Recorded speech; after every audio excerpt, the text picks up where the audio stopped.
Antoine Diouf. Les nouvelles des personnes arrêtées par la gendarmerie pour apologie du terrorisme, elles seront déférées cet après-midi au parquet. Il s'agit de 2 imams et d'un autre individu arrêté dans la banlieue dakaroise. Mais tous ont nié les faits qu'on leur reproche, Babacar Fall. C'est donc la fin de l'enquête préliminaire pour la gendarmerie.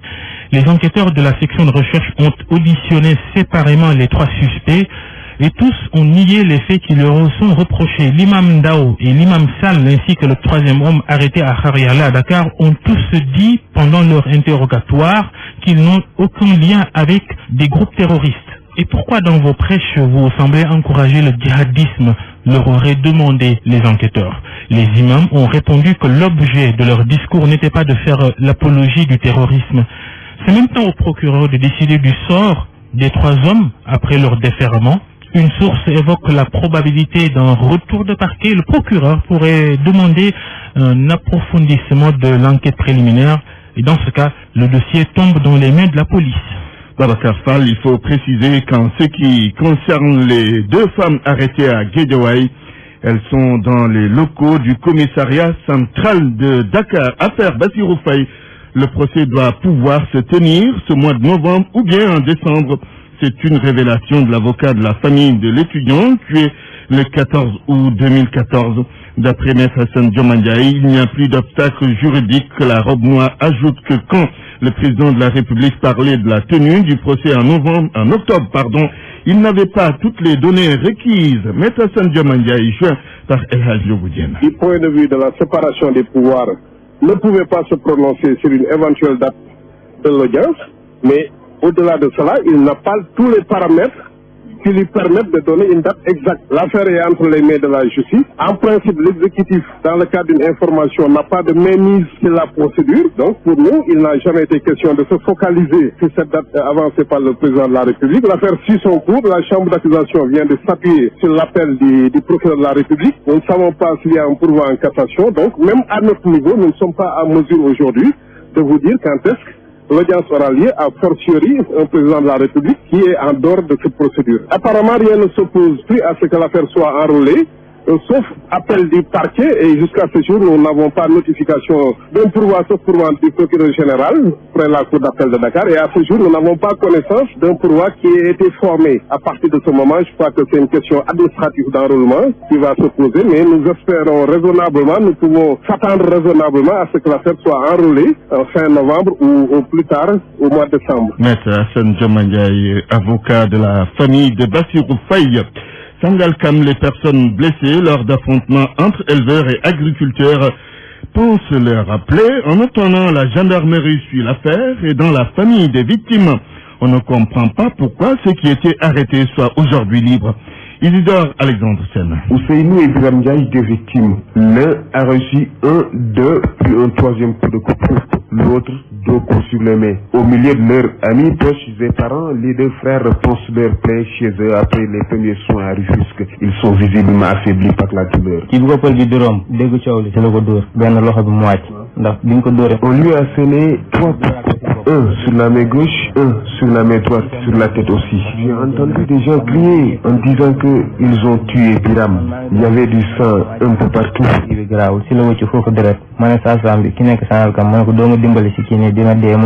Les bergers ont dégainé leurs armes et pourtant les propriétaires des champs n'étaient pas dans une logique de bataille selon leur tir.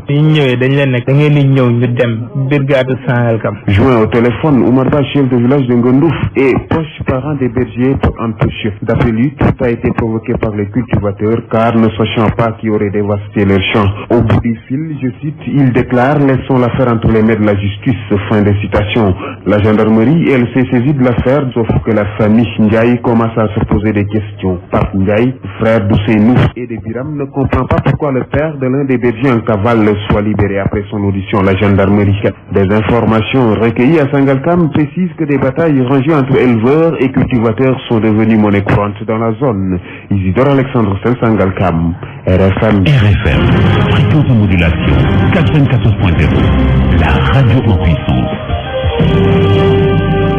Il est 12h08 à Thiès où vous nous suivez sur la 102.5, journée morte justement À l'université de la capitale du rail, les étudiants n'ont pas fait cours ce mercredi. Ils réclament l'ouverture des restaurants du campus social, des problèmes d'hébergement. Ils en rencontrent également. Correspondant Charente Diop. Pas de cours dans tous les départements de l'université de Thiès. Les étudiants ont boycotté les enseignements. Et pour cause, il y a de sérieux problèmes de restauration et d'hébergement, disent-ils. Boubacar Silla, le président de la conférence des présidents amicales des étudiants de l'université de Thiès. On a observé une journée morte à l'université de Thiès parce que depuis le 5 octobre, l'université, comme toutes les autres universités du Sénégal, a ouvert ses portes. Mais il s'avère que depuis lors, on n'a pas d'œuvre sociale, c'est-à-dire pas de restauration ni d'hébergement. On a bien discuté avec le repreneur, M. Babacar Ndiaye, qui, selon ses dires, il n'est pas prêt à cuisiner parce que la somme qu'on lui a payée ne lui permet pas de cuisiner. Il n'y a pas de cours aujourd'hui sur l'étendue de l'université de Thiès. Pour eux, ils ont atteint les limites de la patience et si rien n'est fait d'ici vendredi, ils vont corser la lutte. S'il ne nous sert pas de repas le vendredi, nous allons passer à la vitesse supérieure. C'est-à-dire ? Ça sera notre manière de faire. Et on le fera d'une manière où les autorités sauront que les étudiants de l'université de Thiès sont en colère sur cette situation-là. Nous appréhendons dans toutes les dimensions les défaillances qui caractérisent les autorités du cours. Mais à l'université de Thiès, on tarde à avoir des cours parce qu'on n'a pas de restauration. Les cours ont démarré depuis le 5 octobre à l'université de Thiès, mais les cours tardent encore à atteindre le rythme de croisière. RFM Thiès, Cheikh Anta Diop, le journal. L'actualité politique. L'opposition en tournée auprès des familles religieuses, c'est prévu et c'est pour informer sur la crise actuelle à l'Assemblée nationale. Cette pratique est devenue courante chez les politiques. Ils font souvent recours aux religieux. Du côté du PDS, l'on soutient que l'exercice consiste à informer juste les guides religieux. Et selon notre confrère Papa Sambakan, c'est tout simplement pour les symboles. Mohamed Ali Mouba, que nous allons retrouver dans quelques instants, il va nous parler donc du fait que les politiques font souvent recours donc aux religieux pour leur expliquer certaines situations, comme c'est le cas aujourd'hui avec la crise à l'Assemblée nationale. Nous allons donc retrouver Mohamed Ali Mouba dans quelques instants du côté du PDS. On explique que c'est pour davantage donner les détails donc aux religieux. Nous y reviendrons dans quelques instants. Macky Sall contre vents et marées, cet ouvrage du communicant et écrivain à l'UNFAL vient de sortir après celui d'Abdoulatif Coulibaly. C'était aussi le cas sous le régime de Maître Abdoulaye Wade. Ces ouvrages ont-ils une valeur informative pour le grand public? Les écrivains interrogés dans ce dossier. Ismaïla Kamara, ce sera également dans quelques instants. Allons en banlieue d'Akoaz, où il y a des problèmes d'eau dans certains quartiers. C'est un constat fait par notre correspondant Salif Sow. Cette maison m'appartient. Ça, c'est une fosse septique. Et j'utilise l'eau tirée de la pompe Djambar. Qu'est-ce que je bois? Une question bien fondée. Ici, c'est Medine Gounas 3C. Lui, c'est le délégué de quartier. Menuru June s'inquiète de la qualité de l'eau tirée des pompes manuelles dites pompes Djambar. Celle-ci inonde son secteur. C'est l'eau de la nappe phréatique qui est systématiquement utilisée. Une eau polluée, selon notre interlocuteur qui ne cesse de s'interroger. Est-ce que les pompes Djambar que vous voyez ne sont pas installées à côté des toilettes? Alors, on n'a pas le choix. Si tu n'as pas les moyens de te connecter au réseau des branchements sociaux, tu fais quoi? Là, si tu as une pompe manuelle, tu remercies le ciel. Les pompes devraient simplement servir à arroser les plantes. C'est un réel problème. La gestion des eaux usées dans cette zone périurbaine flottante. Conscient du danger, les risques potentiels sur les sources d'approvisionnement en eau potable et sur la santé des consommateurs sont en train d'être mesurés. À l'œuvre, un groupe de jeunes professionnels de l'eau et de l'assainissement, Dame Diaye, ingénieur en eau et le président de l'association qui les regroupe. En apparence, c'est des eaux qui sont claires, mais lorsqu'on a fait des analyses, on a trouvé qu'il y a des germes. On va approfondir cela pour voir l'ensemble des germes qui se trouvent sur ces eaux-là. On dit que l'eau est inodore, incolore, sans saveur et prend la couleur du récipient qui la contient. C'est tout à fait le contraire ici. Ces 4 facteurs ne sont jamais réunis dans ces quartiers mal lotis de la banlieue où les pompes Djambar ont noyé les robinets. Salif Sow, Medina Gounas, Radio Futur Média. Et sur cette affaire, le chef de service supervision réseau et recherche de fuite à la SD a apporté des précisions au micro de Salif Sow. Nous allons écouter Adama Ndiaye. Ce projet, nous l'avons fait en 2 phases. D'abord, il y a une première phase qui concerne le domaine privé, donc les maisons, la réduction des pertes, le partage des expériences au niveau des maisons pour leur montrer comment ils peuvent comprendre une fuite, comment ils peuvent détecter une fuite d'eau à l'intérieur et comment ils peuvent agir très rapidement pour ne pas que leur facture soit élevée. Et la deuxième phase, ça concerne les domaines un peu plus élevés, donc les entreprises, les administrations qui consomment beaucoup d'eau. Il y aura un apport de la SDE pour une recherche de fuite, un diagnostic, et après il y aura des recommandations qui vont sortir derrière pour leur conseiller sur comment ils doivent faire pour renouveler leurs installations internes, si une fois vétustes, comment ils doivent faire pour maîtriser en fait leur consommation. Et cette économie d'eau que nous faisons va servir à la SDE dans les zones déficitaires. Parce que nous savons que derrière, il y a des zones qui ont de l'eau 24 heures sur 24, mais il y a d'autres zones qui n'ont de l'eau que la nuit, même si c'est epsilon à Dakar. Donc cette économie d'eau sera aussi profitable par le ménage parce qu'il va économiser ses coûts de facturation d'eau et ça va servir à la SDE parce que nous pouvons le déployer sur d'autres zones. Un peu bref, pas d'électricité dans tous les postes de santé de l'arrondissement de Darou-Mourti et de Sagata. La Sénélec a coupé le courant, son préavis. Motif évoqué, non-paiement de factures. Nous y reviendrons avec Abdoulaye Sambou, notre correspondant permanent à Louga.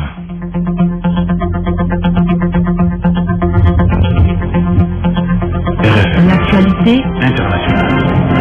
Bienvenue Binta Diallo. Merci Antoine. Guinée-Bissau, les droits de l'homme au chevet du général Zamora Indouta. José Zamora Indouta serait-il malade? Ses avocats réclament sa libération pour aller se faire soigner. La Ligue bissau-guinéenne des droits de l'homme était partie visiter l'ex-chef d'état-major des armées de la Guinée-Bissau, d'où nous appelle Noah Mankali. Le président de la Ligue bissau-guinéenne des droits humains, Mario Augusto da Silva, a annoncé avoir dirigé ce jour une délégation de cette organisation qui a visité José Zamora Indouta, ex-chef d'état-major général des forces armées, sur les lieux de sa détention à Mansoa, à 60 km de Bissau, pour s'informer non seulement des conditions dans lesquelles il est détenu, mais aussi de son état de santé. Mario Augusto da Silva a rappelé que le mois dernier, l'avocat de José Zamora Indouta lui aurait informé avoir déposé une habeas corpus à la Cour suprême de justice civile demandant la libération de son client afin que ce dernier puisse aller se soigner à l'étranger. Selon Augusto Silva, José Zamora Indouta a dit qu'il défend son innocence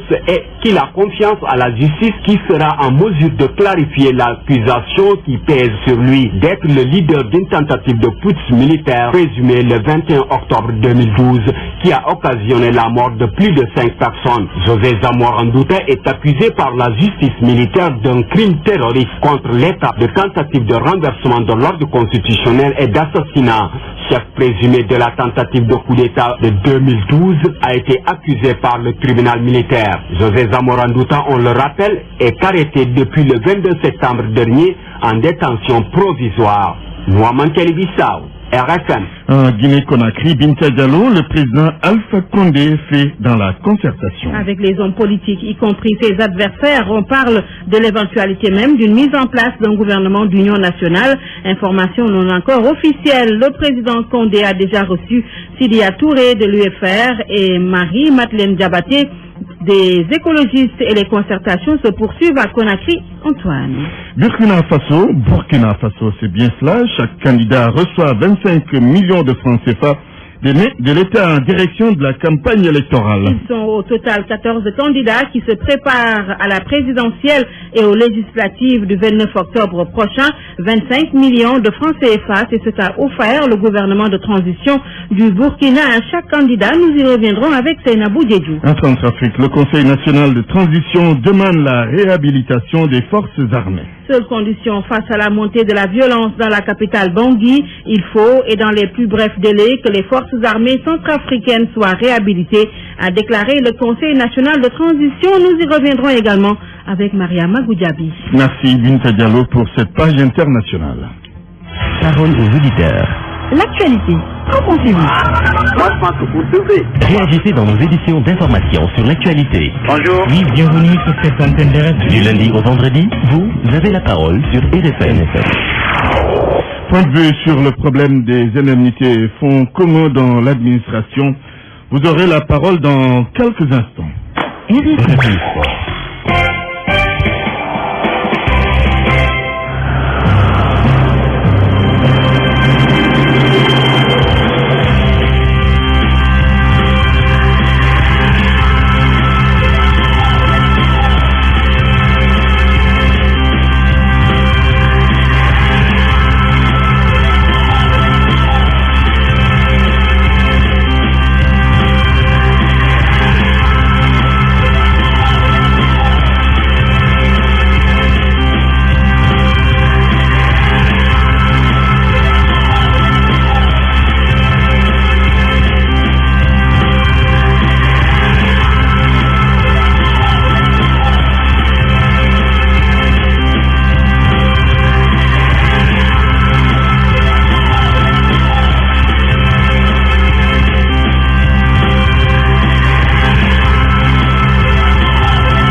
Voilà, Youssou, on va quand même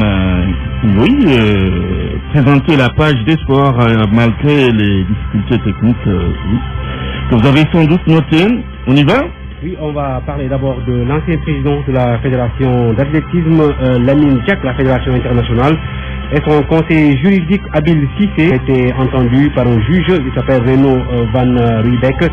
Ils sont soupçonnés d'avoir touché de l'argent de la part de la Fédération d'athlétisme russe pour avoir caché des cas de dopage d'athlètes russes selon plusieurs médias spécialisés.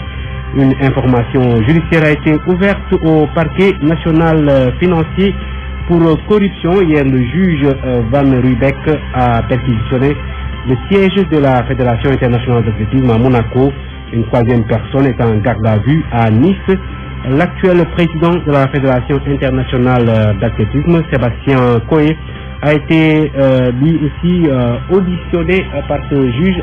Nous suivons donc cette actualité. Voilà. Nous parlons à présent de lutte avec frappe, avec le CNG qui s'oppose à la tenue du combat Bombardier Rocky Balboa. Officiellement, le comité national de gestion de la lutte parle donc de raisons sportives. Le promoteur, lui, se dit surpris, mais déjà, nous revenons sur ce communiqué du CNG, communiqué donc synthétisé par Yoro Mangara.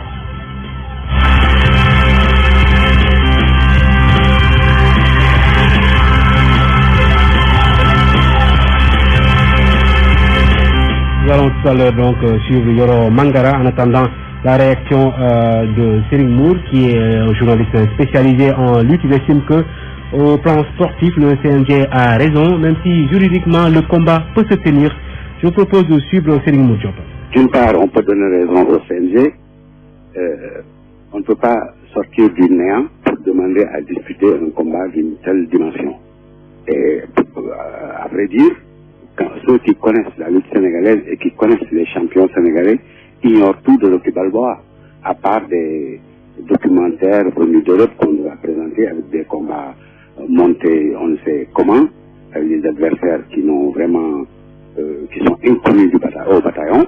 Le CNG peut émettre des réserves quant à la capacité de ce lutteur-là à affronter un Sénégal Bombardier dans un combat de lutte avec frappe.